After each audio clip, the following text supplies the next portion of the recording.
Action.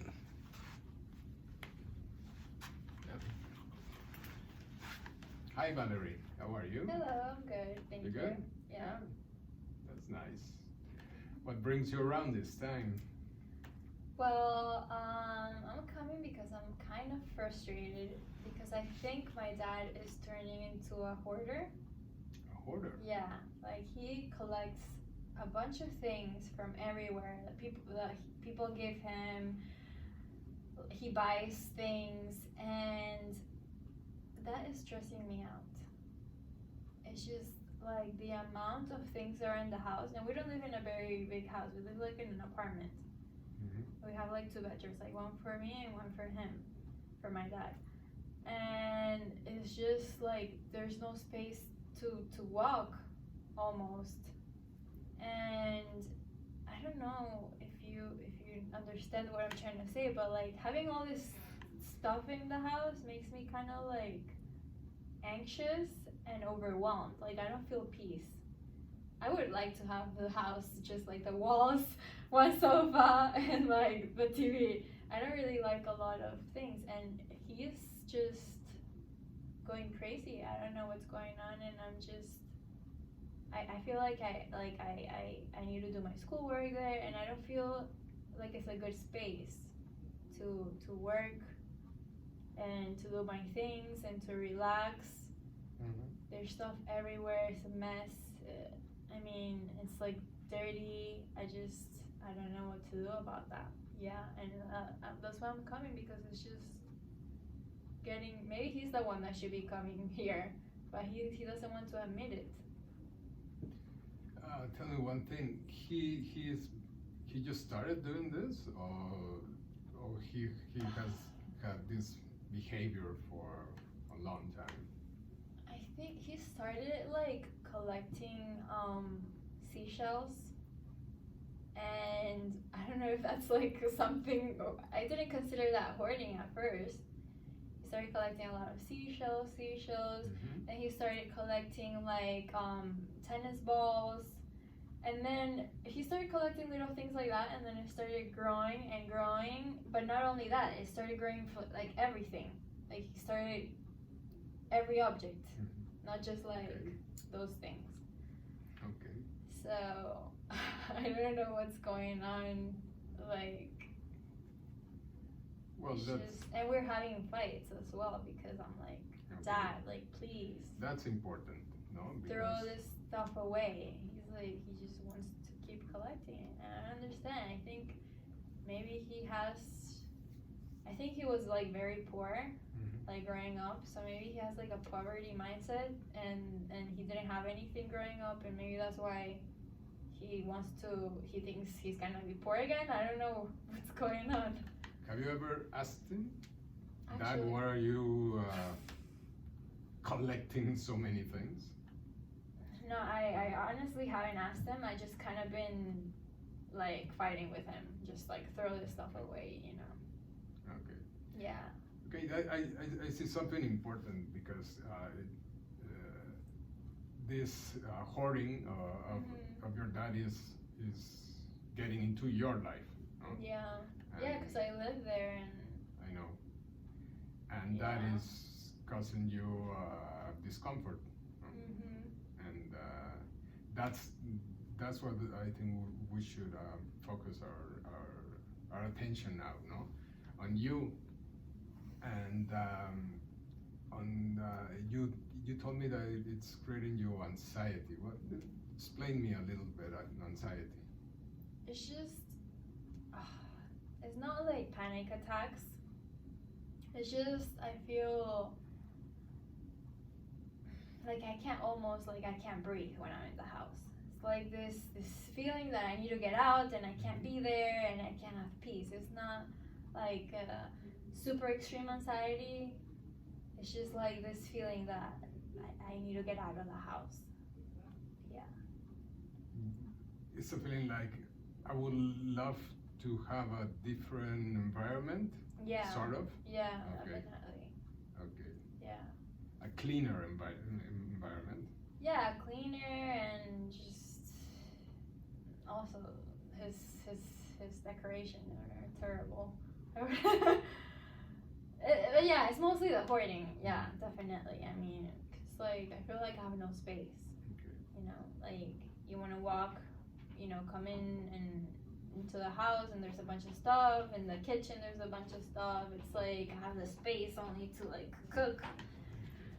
You know. Tell me one thing: is it affecting you in your daily, you know, relationships with your friends and school? I mean, you carry that on with you? I would say the way it's affecting my relationship with my friends is that, you know, if they say let's do like study something in your house, I'm like I always make up excuses because I'm so ashamed of bringing my friends into this house. It's so messy. Like, what are they gonna say?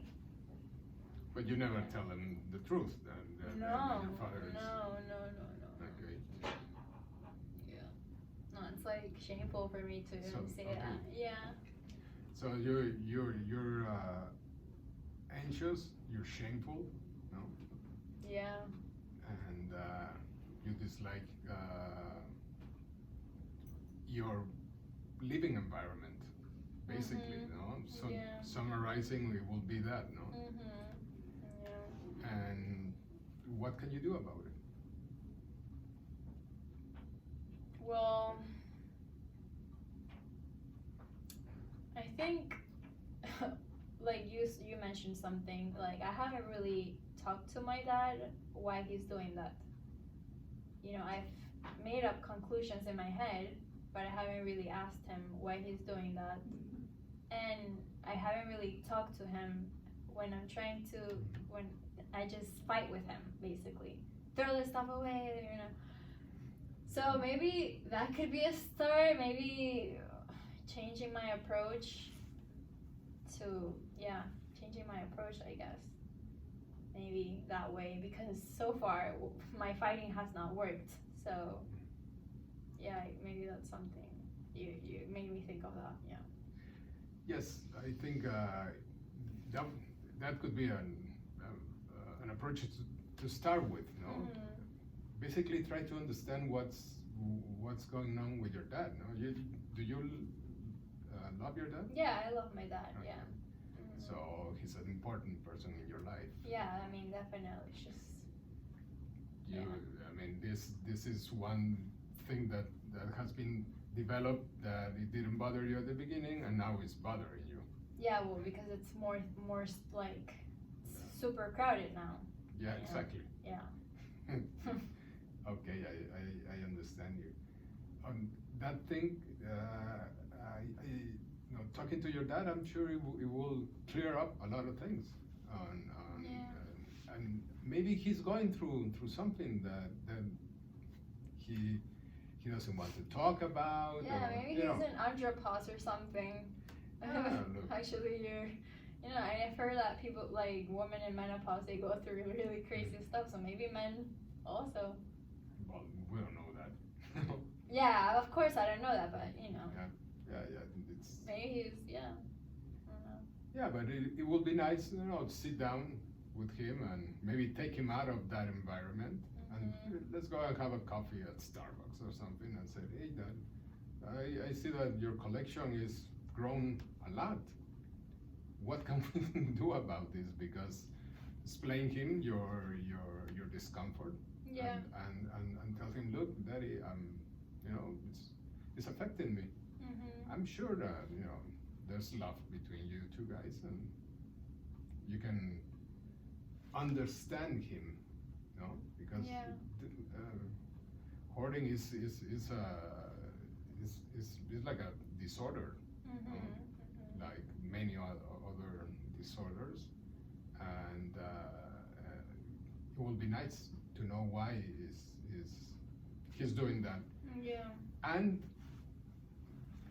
what I think is very, very important is that it doesn't affect you anymore. And let's say he doesn't want to do anything about it. What do you think you are going to do? I mean, I've already kind of secretly started doing some things. Like I have thrown some things away without telling him. Okay. I mean, that's probably not very good because if he finds out, he's going to flip. Yeah. But apart from that, what can I do if he doesn't change? I don't know if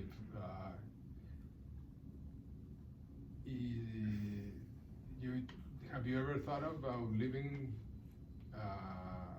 by yourself or with friends? Yeah, I mean, right now, since I'm like studying and all of that, I don't really have the money to move out. Mm-hmm. So, I mean, yeah, I would like to move out and have my own space and still obviously see my dad because it's not like I don't want to see my dad. It's I don't want to see the mess. Sure. But right now, I don't have like the money to do that.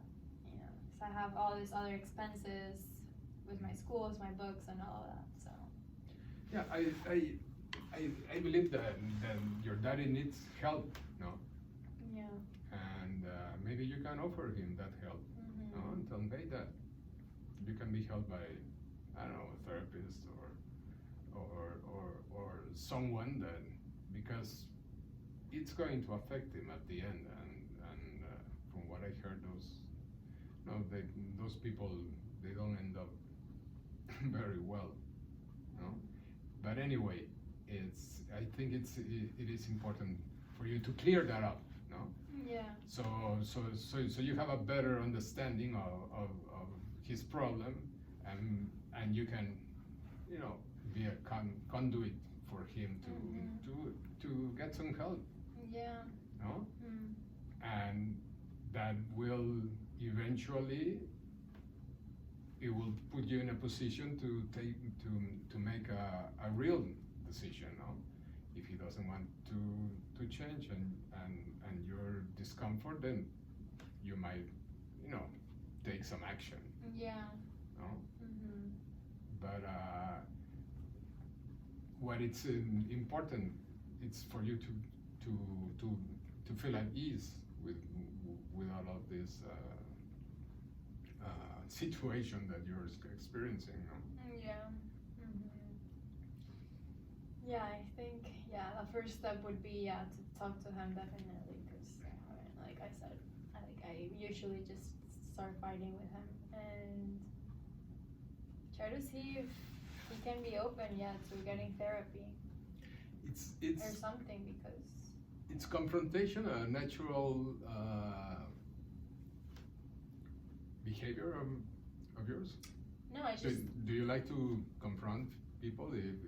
no, not in general. It's just that this has gone out of hand. Okay. So it's like I just don't know like how else to handle it, you know, because and when it's family it's different than when you're with a stranger, you know, you just kind of tell it like it is. Uh-huh. Yeah, that's true. Than when you're with friends. So you're a very direct person. If you want to talk about something with somebody, you're very direct. Yeah, I mean, I'm cautious depending if I'm gonna hurt somebody's feelings or something, but if it's something that they're hurting themselves or, you know, I want to tell them. So you have this tendency to Oops, help. Sorry about that. That's my phone. Yeah. Okay. Yeah. You have that quality of helping others. I guess, yeah. What are you studying? I'm actually studying mental health. Okay. Yeah. Okay. Yeah. Oh well. Yeah. Oh, so that's great. Mm-hmm. You can put your skills into practice now with your dad and with yourself. Mm-hmm. Huh? Yeah. Okay. Why don't we leave this session as it is and as, let's say, homework for next week. Mm-hmm. You talk with your dad. Okay. And you apply all of your knowledge and see what comes out of it. Yeah. And we'll talk about it next week. All right. Sounds Okay. good? Yeah, sounds good. Yeah, I need to talk to him definitely. Okay. Alrighty. Thank you so much. Thank you. All right.